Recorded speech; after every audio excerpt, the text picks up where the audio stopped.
The video you're about to see is the 1984 Great Kenmore to Aberfeldy Raft Race. The raft race first began in 1976, and there was an article written in the Scots magazine of November 1977 on the second race. And there's a paragraph in it that I'm going to read before the video starts, and I think this sums up what it's all about. And the paragraph goes, "That might have been the last word on the famous raft race, had I not spoken to Ian McNabb on the way out." "Aye, aye, Ian," I shouted. "How did it go?" "A great success," called Ian McNabb. "A great success indeed. And just what was needed to waken this place up, for there's damn all goes on here without it." Rules of sorts were drawn up, and it was decided to give the proceeds to charity. The race was held for the first time in 1976, and all went well. Tay Tigers won it, and everybody said what a good idea that was, and we must have it again, for there is nothing done here for the young folks, is there? However, it was promptly forgotten about until the matter came up for consideration in 1977. An open meeting was held, and as open meetings do, they proceeded to form a committee and subcommittees, and delegate responsibility and ask for volunteers, and the thing developed into a real community exercise.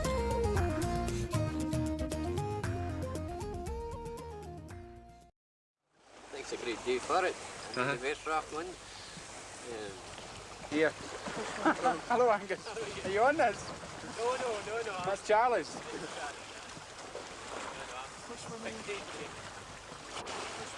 That one up there, Zigger Zagger. Zigger Zagger. Go and have a look at that one and see if you think it's any good.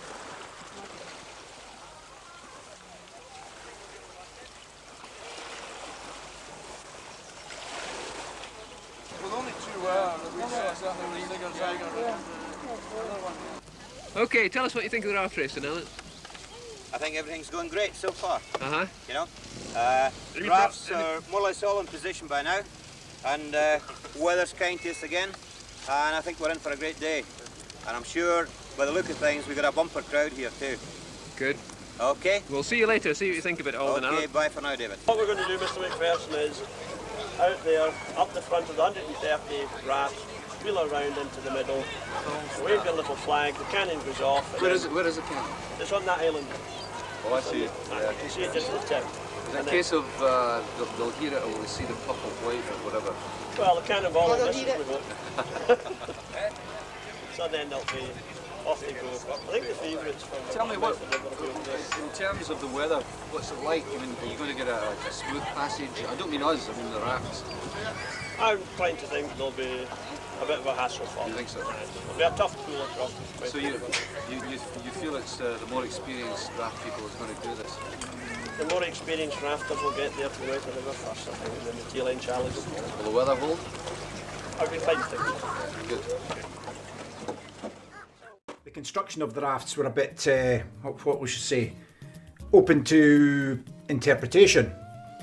A lot of rafts were made from bits and pieces that people found in their backyards, 5-gallon drums strapped together with bits of wood. However, one team were very, very ingenious, and they came up with the idea of strapping 4 canoes together and boxing them in. But however, the only rules said it had to be a box and you had to have a straight side, but this team decided that it might be a good idea to hinge the front and the back slats. Can you give us a wee bit more insight into what happened in that race?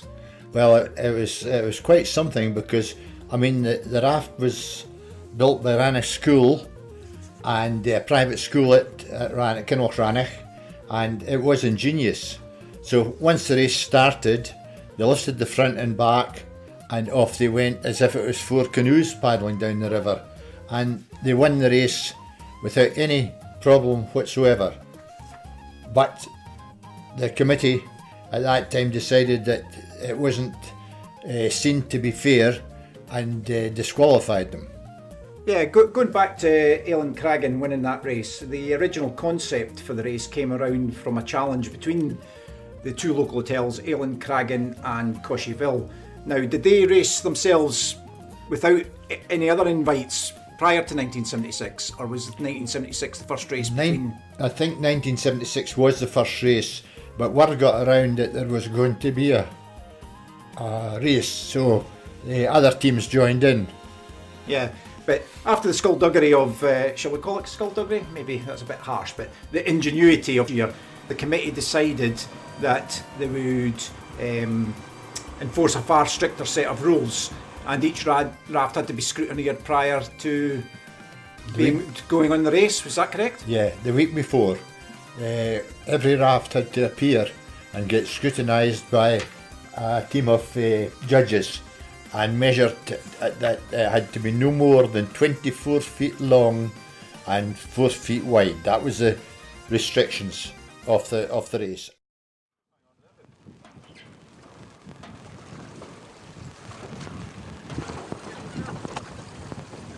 You said you wouldn't go away. Don't do this to me.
Going back to the earlier races, when the races first started, the rafts used to line up on either side of the river, just above the Kenmore Bridge, and that to me was absolutely spectacular from a spectator, just to see the launch of the rafts just suddenly filling the void in the river and all tumbling through Kenmore Bridge, making their way.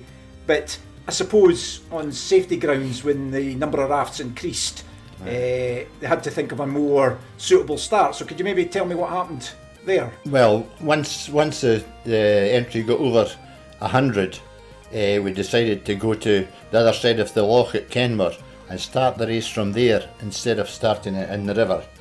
There was many's a time that on the river start you didn't take to the water at all. If you're kind of clever at all, you would cut round behind the rafts that was going to the river and go round down the bank with the raft before you launched it.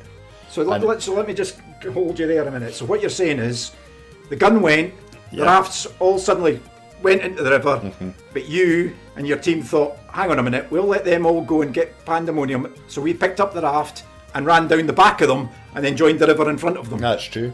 That's true. That's true. That's good thinking and great tactics, shall we? So was there ever a rule brought in that you weren't allowed to do that? No, never a rule. That was one that never come up.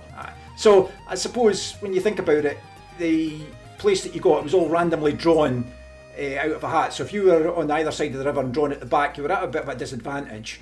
So therefore, going across to the Acharn side of the loch made it a lot fairer. Yes. Would you say there was still, though, an advantage if you had a low number or a high number when you went across the loch? No, I don't think so.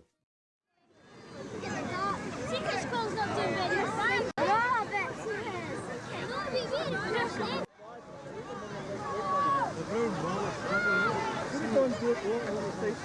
Look at the bridge, try bad.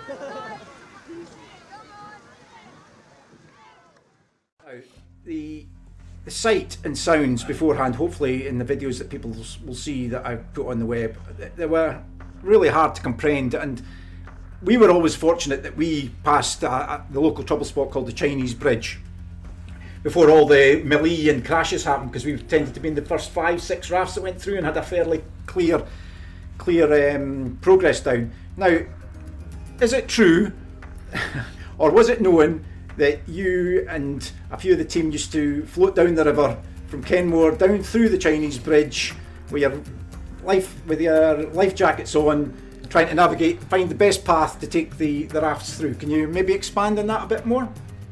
I think it was me personally, because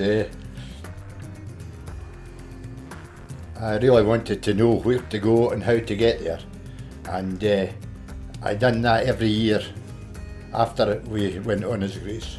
Can you just explain for people that maybe not aware, but the rafts were rectangularly built wooden solid frames, really, with polystyrene in the middle roughly, and they were what, 25 feet? 25 feet long. 25 feet long with 10 bodies. So you're sitting at the back along with the other oarsman or the other guiding person on the raft. And how difficult is it to see where you're wanting to guide? I think because I'd done the navigation prior to the race, I knew exactly where I wanted to go, and it was a route that gained us so many places. If during the race at the start we might not have been in the first 10 coming through the bridge, but by the time we come to the Chinese bridge we're within the first 2 or 3. First 2 or 3. Now, is there any truth in the rumour, and I know this because I know the answer, that a few rocks might have been moved out the way to make passage easier? Well, it makes sense. It makes sense.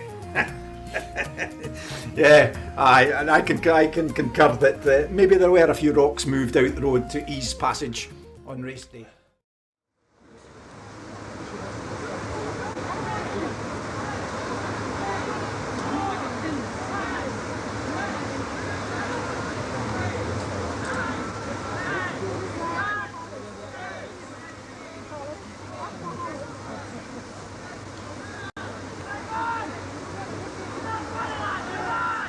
I can't see him yet.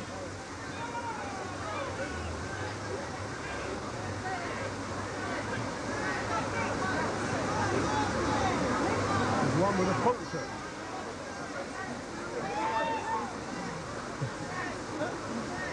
I think every cob's in this. They're right, look. See them? Through the middle there. They're going slow. Somebody's got it down there.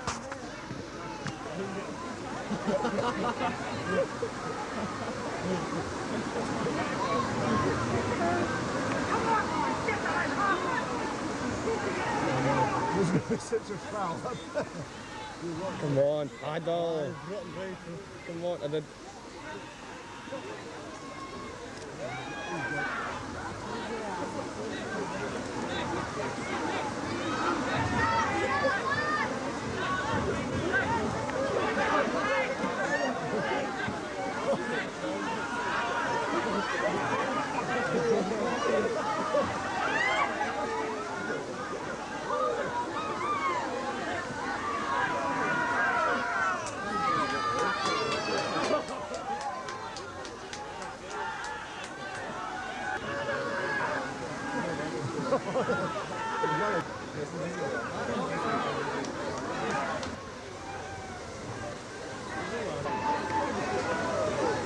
Is this adventures through yet?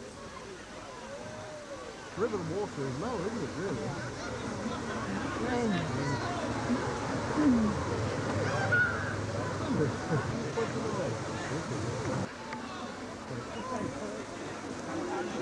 Yeah, they're going to lose their darn canoe. This is the trouble. They can't. There's no seats on it. No, it's upside down, too. It's upside down. Is it? Oh, they can't get it right.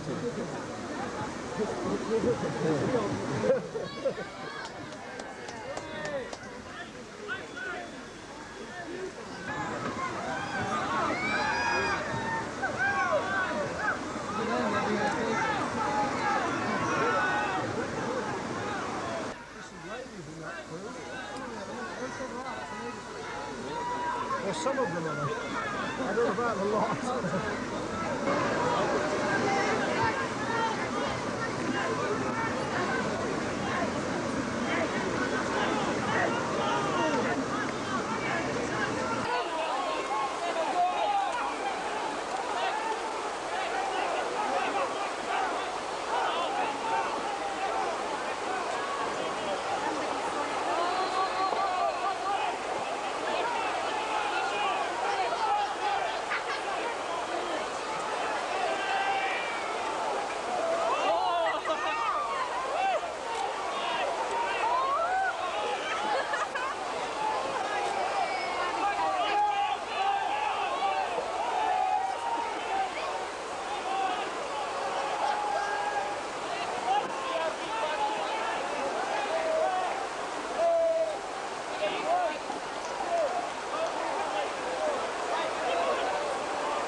they're stuck in the rocks down there, look. The trees.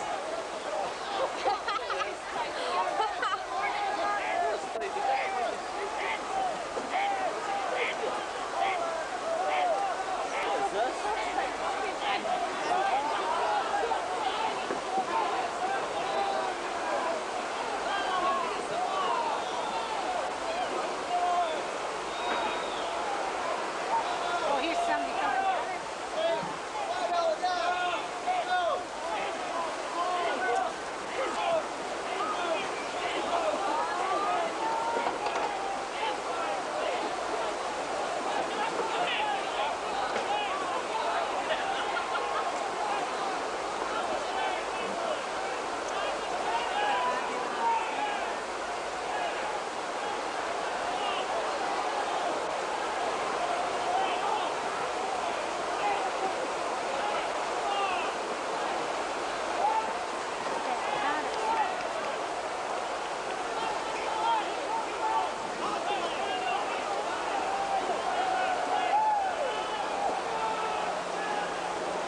There's like 2 minutes left. Put on the boat back. We're climbing on it.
I go back to, I keep going, and the first video we're going to show is the 1984 race. Now that was to me that was a spectacular race.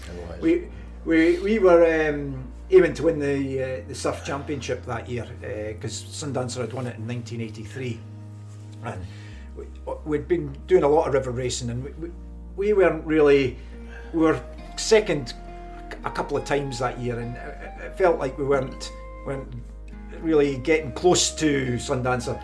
And we thought, well, we've got as good a chance as any at Aberfeldy, and for some reason, I don't know why, but we didn't perform in 1984, and we were really struggling. And we were coming down, and I think we were lying in about 5th or 6th place at the top of Sir Robert's Island. Could you maybe take us through what happened? And really, I think, well, I'll let you explain what happened. Well, as I remember, and I think my memory is pretty good when it comes to this particular race.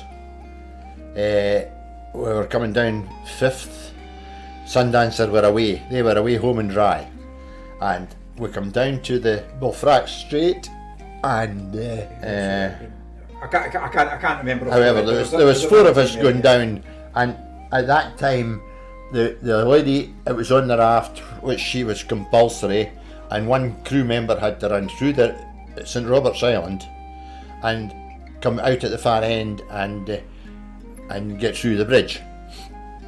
And we come down sort of 4 in a line. I think we were last to come into St Robert's Island. It's a really strange feeling. What I can relate it to is when I did triathlons, when you come off a bike and you start running, your legs are just totally jelly and wobbly. So we jumped off the raft, and Linda and I were both sort of like drunk. It was appear we were drunk and we're trying to get our legs going. So we got into our stride fairly quickly, and I'm calling to Linda, come on, we need to get through this. So we ran through and eventually got our legs back, and I was hauling Linda along beside me. And we come to the bit you're talking about where you a wee bit of local knowledge, and I knew if you came off just before the tip of the island, it was shallow there. So I said to Linda, follow me. So she followed me, and we jumped down, and she lost her footing, and I just grabbed her life jacket and literally pulled her out the water. And the other rafts were coming right down, and you were on the far side, and there was 3 rafts blocking the way. So I said, follow me, Linda, quick. So we jumped right across the rafts, skipped right across them, and people were throwing paddles at you, trying to knock the legs from you and everything. So we skipped right over and managed to go into the other raft, and we sort of got away from the melee and came in second. So we really kind of stole second place that year, if I remember rightly. But it was a fantastic feeling at the time, and it's one of the things that's really stuck in my mind. And it was just how competitive people were, and honestly, without any joking or that, people were trying to hit you over the head with their paddles and everything to stop you from doing this. But we got there, and we were all the best of pals afterwards, and nothing much was said. Too derogatory, shall we say.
The next one is Black Arrow, as a first rock.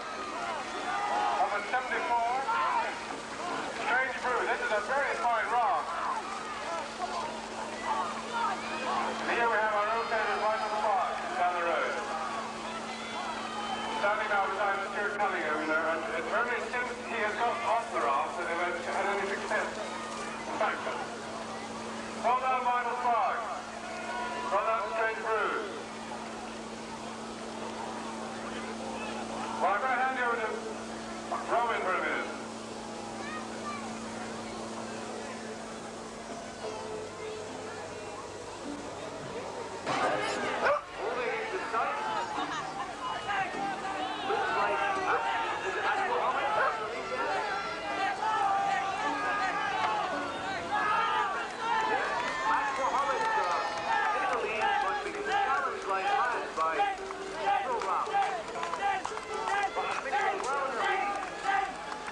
Joseph at the car. Just having their standing.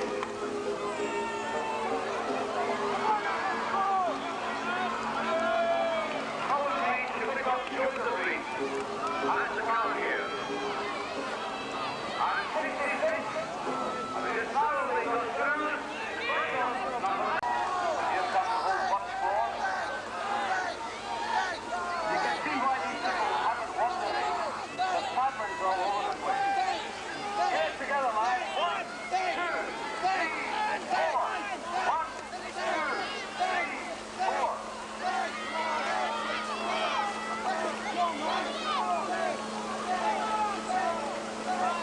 The Greek Crusaders are coming through just a little more. They've been caught up.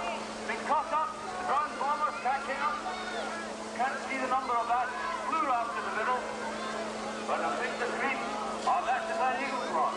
And the brown bomber is putting a bomb into the bridge. Here's Aqua Vita, the water of life. You're going to enjoy some of that later on tonight, lads, I suspect. In Scotland they call it Ushkiva. That's what we will do. Here comes Digger Dagger. Trying to look at bunch of lads and lady. Hello, darling.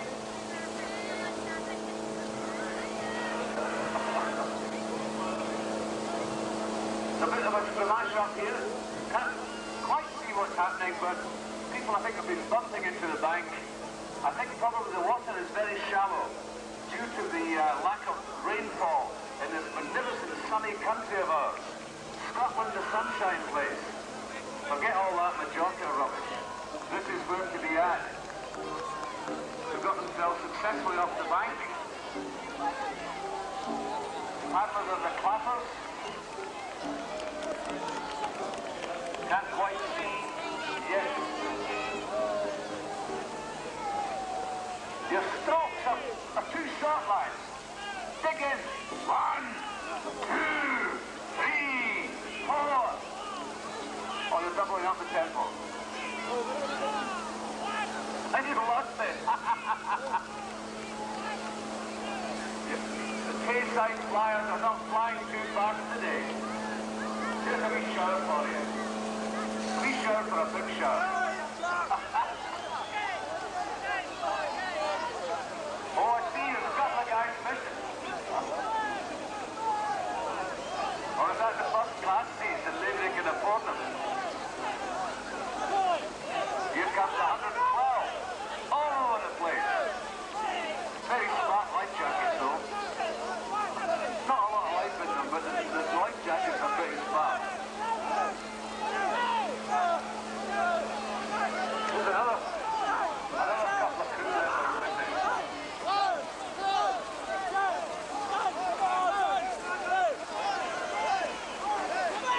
Wow. There's an awful lot of lazy people on this track. You can definitely see the guys who are not trying. Like that bloke at the end. On that red raft. He's sleeping through the swing. Here's the Titanic. Watch out for the big iceberg. Just to the other side of the bridge, lads. 47, the real thing. Almost. 81. Doing well. Little private race between 81 and 47, and 81 has just won. Yeah, but you might as well chuck it, lads. No prizes for you. Here's a bit of bank paddling going on. I think they're going to bank paddle up to the stationary raft and grab a bevy before they go over the finishing line. So get drink aboard that raft, boys.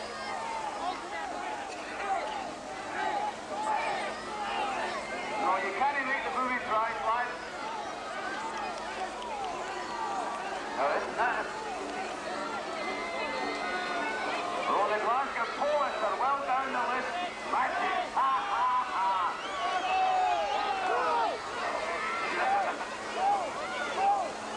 That's what you get for charging these tickets. You're going to get wallowed by the raft coming up behind you. The trouble is, nobody can tell that you're going. You're supposed to have whiskey makers with your money.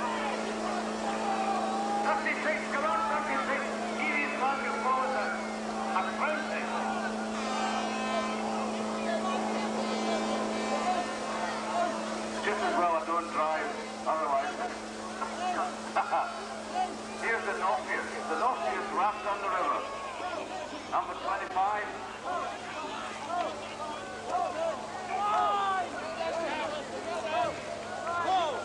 The Northeast. Well done. Who do we have now? Oh, they're dressed in they're kitted out in the Irish colours. Green paddles, golden life jackets and white bonnets.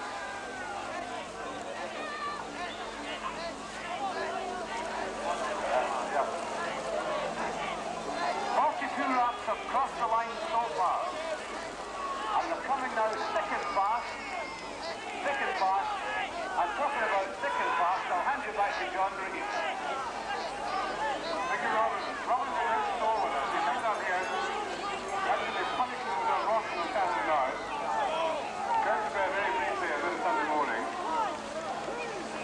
Puts up the orders of commentating at Sundancer cruise. Come on back there. It's covered in soup and flour and rotten eggs, then comes along here. Not great for us.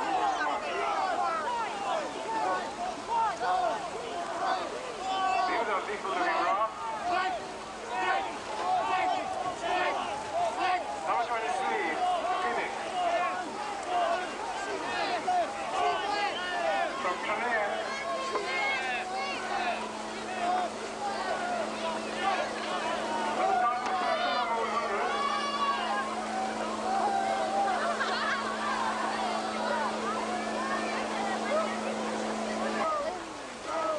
From Edinburgh. One to par 5. That number 10.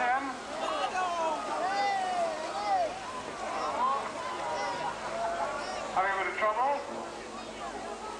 They call them just tea artists paddling Tullis Powell. Edinburgh, of course. Edinburgh land. Hey, Robin?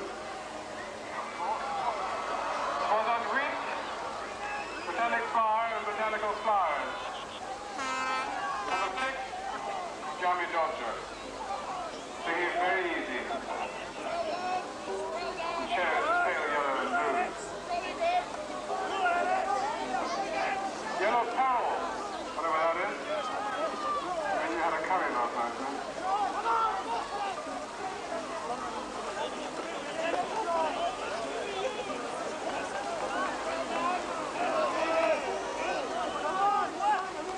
Number 45, Yellow Peril.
bit of idleness in this round. High voltage, come on.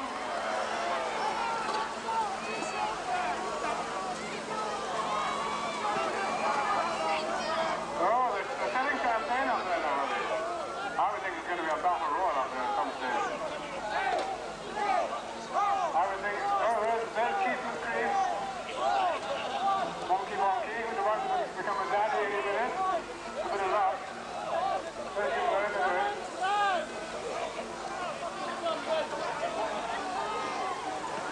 Oh, yes. Look at this. Now that is hard work. I would think they're getting pretty river sick.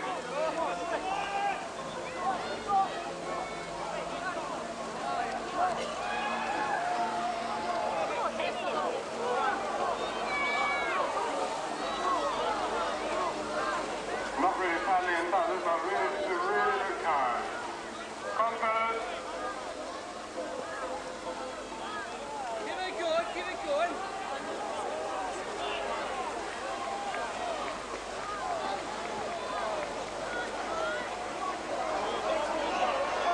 I wouldn't fancy being in the front of this raft. In rafting, you're better to be at the stern. I think I probably want it. Stern coming first, then.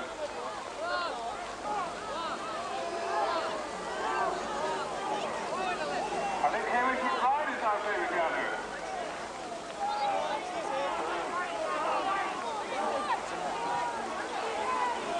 Hopefully he's had a quiet day up at the hospital.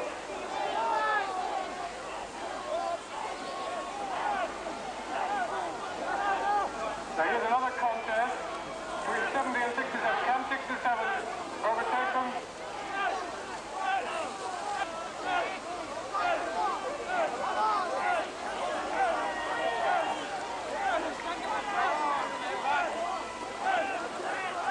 Don't forget to get your souvenir raft race program and raffle ticket at the monument.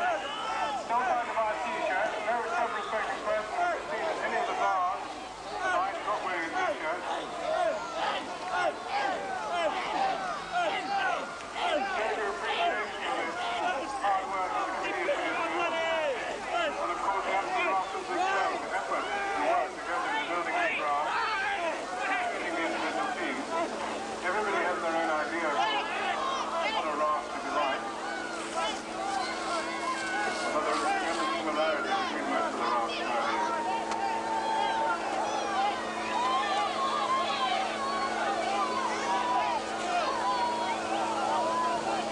I have a Commodore here. What do you think of Nicola? You're quite happy with the way the thing's gone so far? Very happy indeed, John.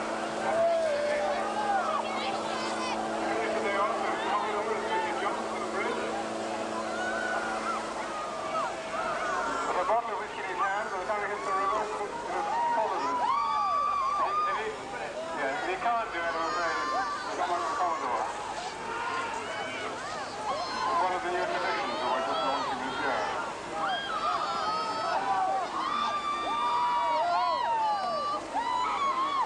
Yeah, look at this lot here. This is very smart. Look at that on a Marlborough adventure holiday.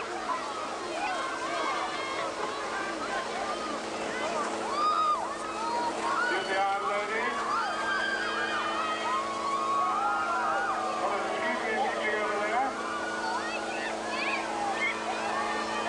Must be a keel to the water. Well done, lady. Chastity rolls off now, eh?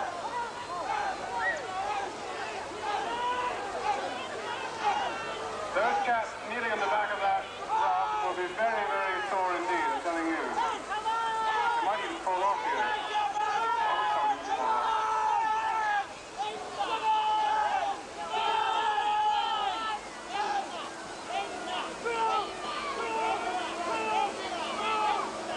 There's not a body on the front of this boat. It is!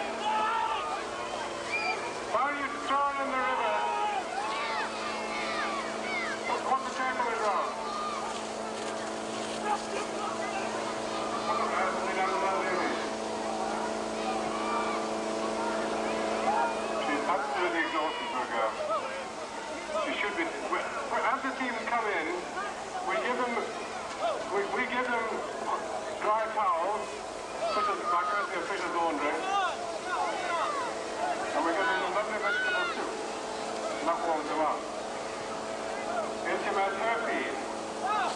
come to the aid of the party. Here's the big dragon! What a motley crowd! What a pathetic lot, don't you think, Robin? Well, this won't do anything, dragon. I think you're in the first 100. Well done. Let's hear it for the pretty cat. Come on, girl. Come on, now. Come on, girl.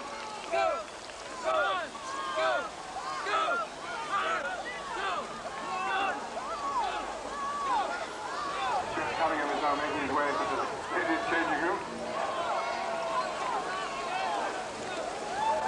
You are a scrutineer afterwards, Stuart.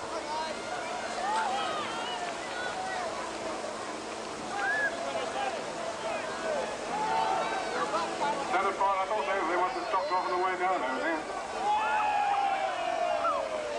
This is a very exhausting sport, rafting, particularly if you get water into your raft. Come on, you lot. Relative down. Now, tidbits are in breastsoaking. They're close enough, possibly, to get shoved in. Nah. You're a sadistic lot. This is the raft to beat all rafts. Government surplus. Sponsored by, built by, misled by, over the dollars by Keith Jacobs. You there, Keith? No.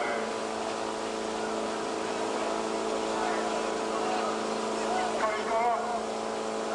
Raft, he's deserted his ship. He is disqualified, ladies and gentlemen. Can we have a very large boo for Keith Jacobs? Louder than that. A very large boo.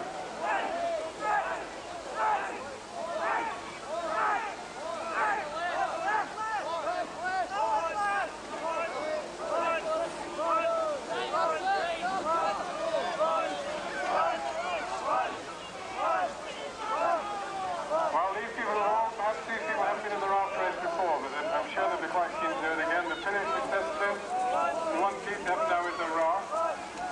In the early days of the raft race, we had tremendous problems because the rafts were so unwieldy. And the Chinese bridge, very often, and there wasn't very much water, it was quite hectic. There are, of course, life-saving crews up and down either side of the river, all the way up. There's a big flotilla of lifeboats in the raft for the start. You got the name. Like Irish, isn't it? These people had lunch at Ada Craggers. What they had the food at Ada Craggers last year. It was that strawberry green colour. Would Dr. McBride please go to the hospital? If there's anybody else near that raft, could the girl Hamish McBride please to go to the hospital? Right, yeah, I'm going to read the opening paragraph to this article that appeared in the 1977 Scots magazine. I think it's pretty reflective of the thing. The Tay Raft Race is sailed each year down 6.5 miles of the River Tay from Kenmore to Aberfeldy. This was only the second year of its existence, but believe me, there is a lot more to be said for it than for many of the annual events on the Scottish sporting scene. It started with a challenge issued in a moment of light-hearted banter by David Gillespie to John Reid. Or you could put it another way, the Ellencraggan Hotel challenged the Coshyville Hotel to a raft race and the word got around. Well, it certainly got around for 17 marvellous years. It was just the premier rafting event in Scotland, and the amount of money it raised for local good causes was second to none, and it probably was a great loss to the sporting calendar at the time. But again, it probably finished at the correct time before there was any serious accident or there was a serious social disorder and that. So the committee probably did make the correct decision at the time. But boy, did we have a great 17 years. And thank you. I am so grateful that I experienced to be a winner of the Kenmore to Aberfeldy Raft Race.